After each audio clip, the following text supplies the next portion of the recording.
Tonight, a major water main break in Montreal. Streets and homes flooded with a boil water advisory now in place.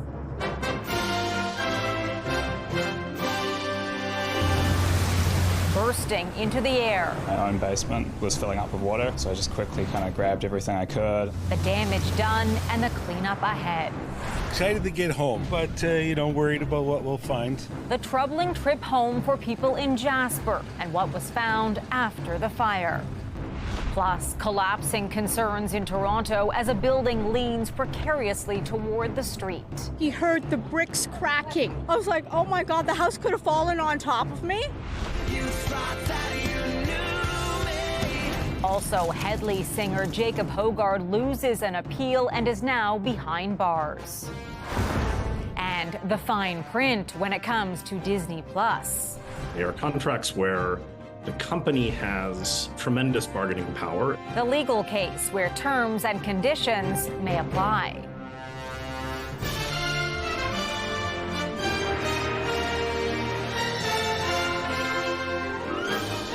CTV National News with Heather Butts. Good evening. People in Montreal are tonight dealing with the aftermath of a massive break in an underground water main. It flooded streets, homes, and prompted power outages. The burst pipe sent water spewing several meters into the air. Water rushed into nearby streets, pouring into buildings and businesses in south-central Montreal near the Jacques Cartier Bridge. Many neighborhoods are now under a boil water advisory. It has even caused significant disruptions to CTV and Bell Media operations across eastern Canada and Montreal, where we begin tonight with Matt Gilmore. An explosion of water. Before 6 o'clock this morning, one of the largest water mains in the city, an enormous 7-foot wide pipe, burst, sending a torrent of water spewing into the air. 84 pouces, alors c'est énorme. So this is why, and this conduct gives water to the east of Montreal. So this is why the work needs to go rapidly. To shut off the water main, city engineers had to close 4 separate valves, one after the other. The city's director of water services says each valve takes 1 to 2 hours to close. We have to take that time to plan carefully and to make sure that there will not be any other break at the same time, which would make the situation much harder. The actual water main break itself is just a few meters east of Delormier on René Lévesque. And as you can see, it is spewing a wall of water 10, 20 meters high into the air, and the result is the entire neighborhood has flooded. A river of water poured down city streets, flooding cars and forcing about 100 homes and businesses to evacuate. By noon, the water had been shut off, and the cleanup process could start. The damage are not that extensive that at first we thought, but what we're seeing in people are needing help, so we're just going down, taking the water from the basement, and as for now, that's what we see and what we're doing. As a precaution, a boil water advisory is in effect for all residents of Mercier, Hochelaga, Maisonneuve, Montreal East, and Rivière de Prairie living south of Sherbrooke. In the matter of drinking water, we are always very, very safe. So we have a meter on the system that measure the pressure. So some of our meter have registered a pressure that is lower than 20 psi. So that's why we want to put a boil water advisory. The city says the pipe is only 40 years old. Blue-collar workers are now digging up the road so engineers can figure out what went wrong. Then the repair process can begin. Matt Gilmore, CTV News. Thousands of people are affected by this water main break. Some awoke to firefighters, urging them to get out of their homes. This morning I woke up to chaos outside my house. I came down to my own basement, was filling up with water, so I just quickly kind of grabbed everything I could and started hauling it upstairs. The deluge submerged cars and forced Hydro-Quebec to cut power to the area, leaving some 14,000 customers without electricity at one point this afternoon. Many businesses suffered severe damage. The owner of La Morin Mustard Company says the water was 5 feet high in his building, too dangerous to save goods. Staff evacuated. I woke up this morning with a vision of horror. When I came here, there was a huge waterfall coming out of our business. and all the stock, the merchandise, the food was out of this door here. Firefighters spent the day assessing damage while other crews helped people drain water from their basements. An emotional homecoming today for the people of Jasper, Alberta. More than 3 weeks since the town was evacuated and partially scorched by wildfire. The gates into the national park reopened today, but only for those who live there. Here's CTV's Kathy Lee. The road to healing starts here. Each vehicle, a capsule of quiet apprehension, waiting for what's beyond the gates to Jasper. Just kind of anxious. It's been 3 weeks of the unknown. Last month, wildfire ravaged the town, forcing them to leave. The people in the dark about what home looks like now. My entire childhood, like where I grew up, where we played kick the can, things like that, it's all gone. A third of the community destroyed, and now they can finally see, touch, and smell for themselves the aftermath of nature's wrath. This man and his wife know starting over all too well. After leaving war-torn Ukraine, the experience put them in a state of readiness. We were actually prepared for the evacuation, so a lot of important things for us we already picked. Their house still standing, but look at the video they sent us of their neighborhood once they got in. There is Petro-Canada in front of our house, and there is Essos petrol station and our neighbors. About 10% of the town returned Friday with guidance. They're immediately greeted by familiar faces from the municipality of Jasper. And then they can proceed to find more information about the supports available at the site. They have been asked to check on their properties and determine for themselves the state of the parish and what they might have left to rebuild. And after all the checking is done, many will leave before the day is over. Power and electricity I think we have, but no water. So I'm just going to get some of my stuff and go back to Hinton. Or back to other temporary homes, many taking refuge wherever they can for a while longer. Taking it one day, one step at a time. The gates to Jasper close at 9 p.m. and reopens in the morning. This to ensure the safety and security of the town. Kathy Lee, CTV News, near Jasper, Alberta. Smoke from wildfires is impacting Canadians in nearly every part of the country, with Environment Canada issuing several air quality alerts in major cities. CTV's Kamal Karmali has more.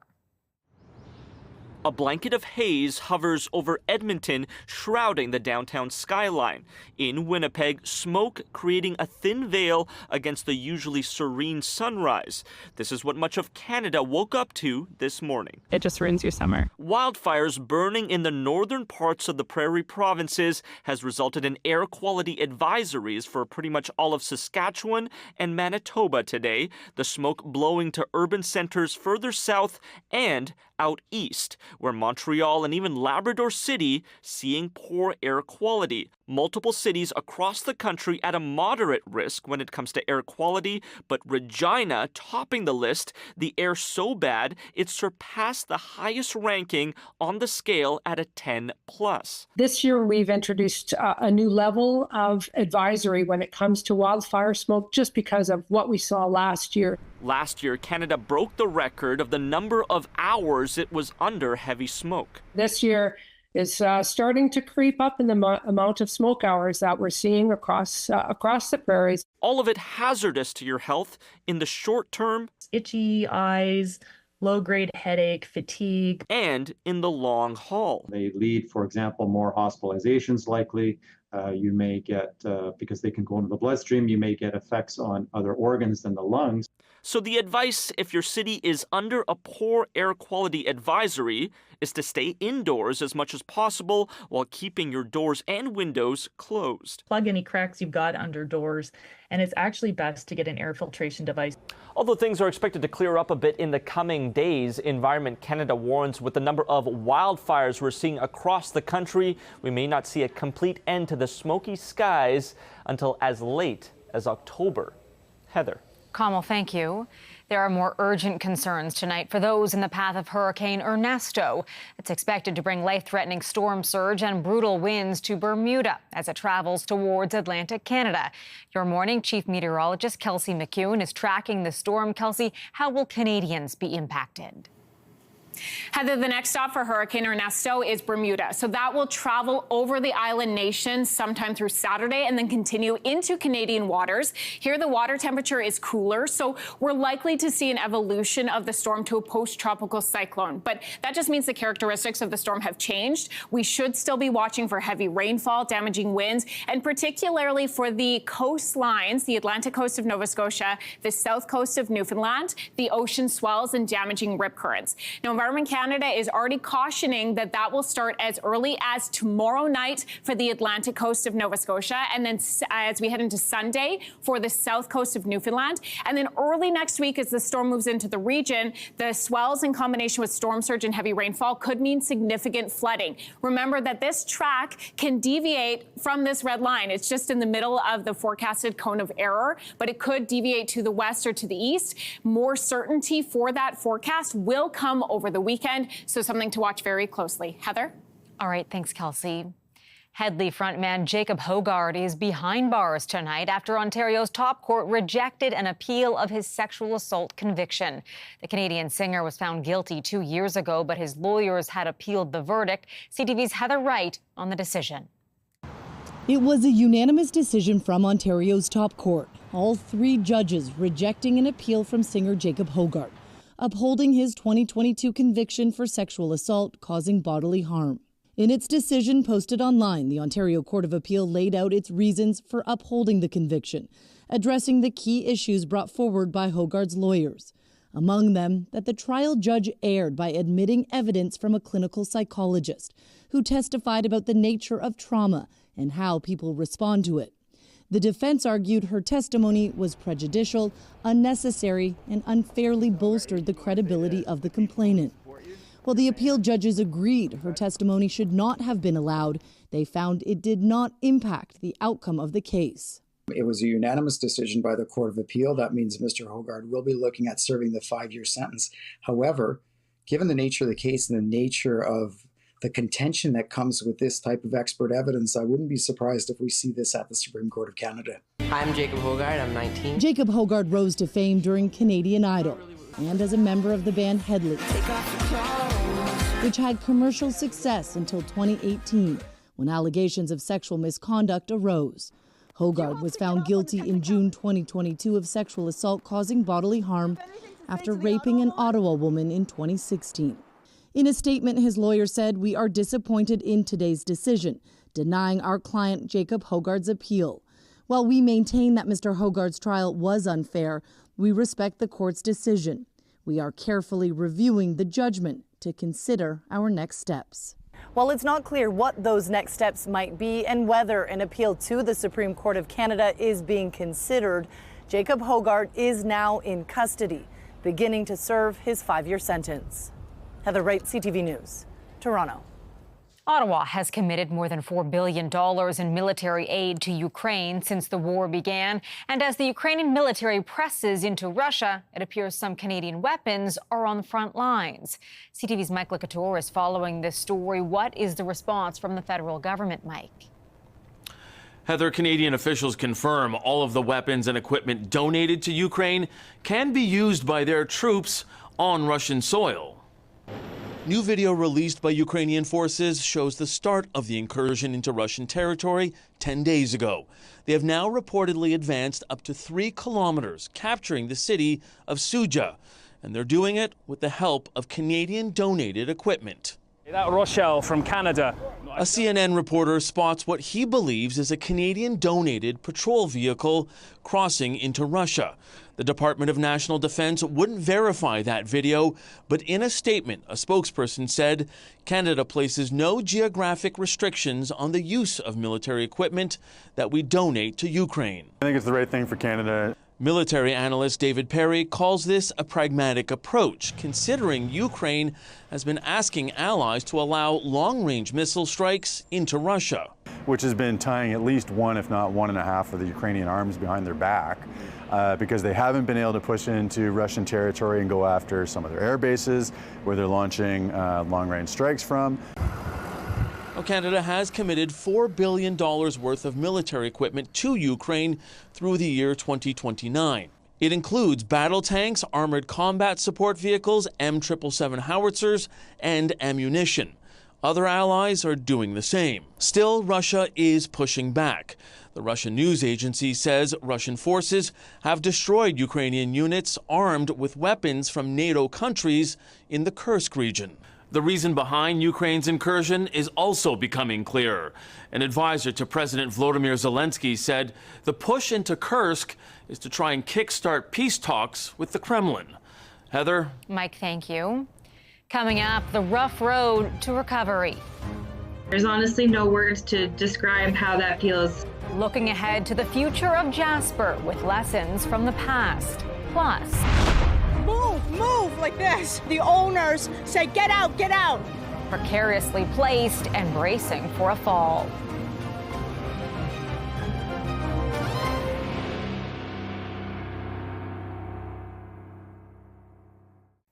Canadian communities once devastated by wildfire have been able to rebuild.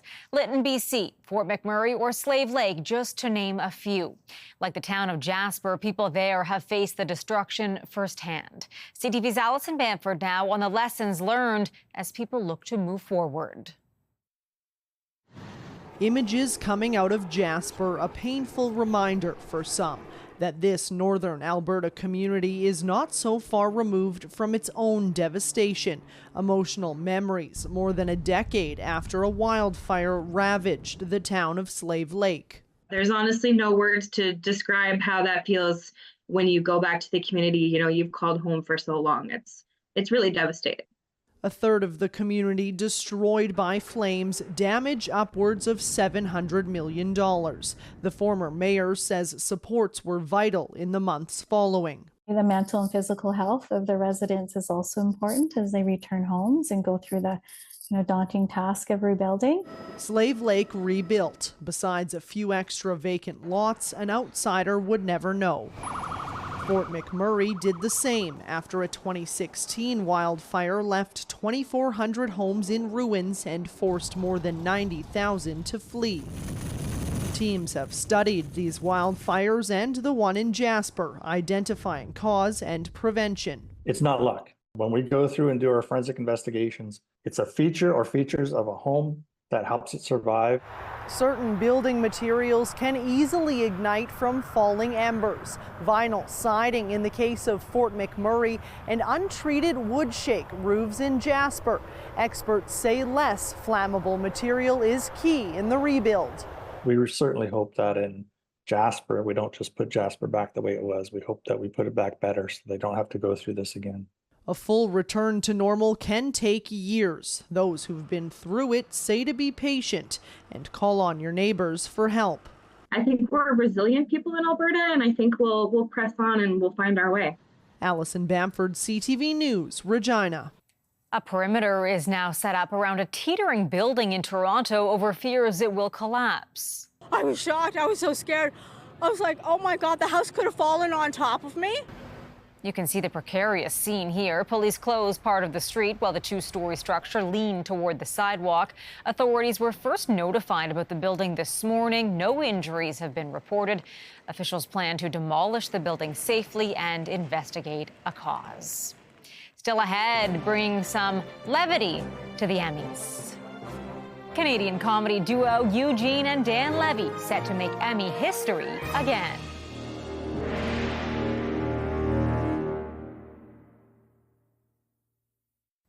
The U.S. Democratic presidential nominee Kamala Harris made her first major policy speech today, focusing on the economy.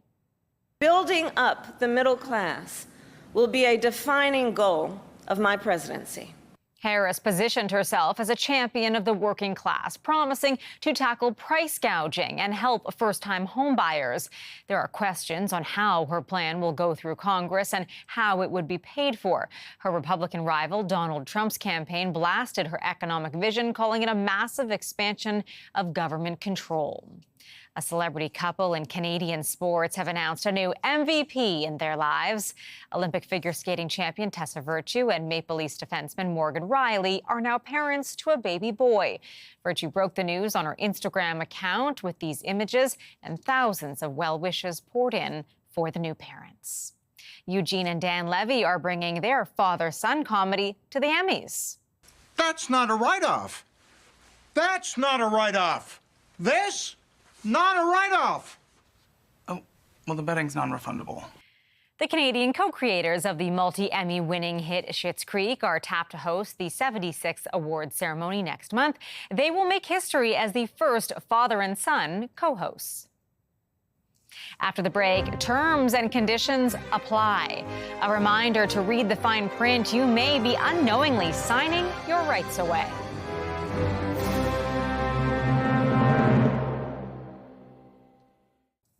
A reminder tonight to read the fine print before signing an agreement. Walt Disney Parks and Resorts is trying to have a wrongful death lawsuit dropped because the family had agreed to a policy when they signed up for Disney's streaming service. Here's CTV's Paul Hollingsworth.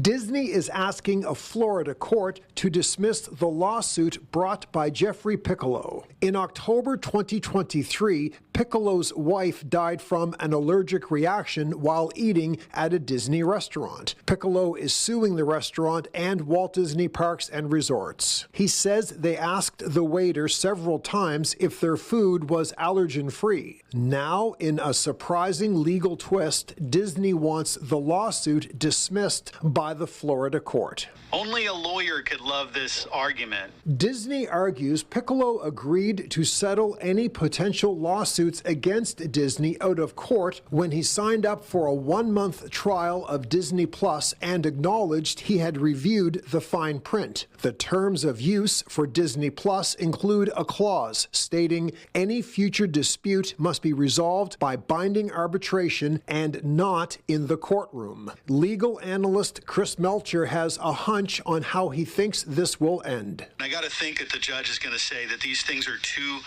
unrelated to say that a right to a jury trial has been waived. Disney has responded. In a statement, they said the restaurant is neither owned nor operated by Disney. They also said this is merely an attempt to be included in the lawsuit against the restaurant. Consumer advocate Ken Whitehurst says a case like this could amount to a lot of bad PR for Disney. Marketing departments often get what they work on before the lawyers. Here's a case where maybe the work the lawyers did should have been run through the marketing department. Whitehurst says there is a debate in both Canada and the U.S. over how terms of use contracts should be viewed in the eyes of the law. Paul Hollingsworth, CTV News, Halifax. That's our newscast for this Friday night. I'm Heather Butts. For all of us at CTV National News, thank you for watching. Good night, and I'll see you again tomorrow.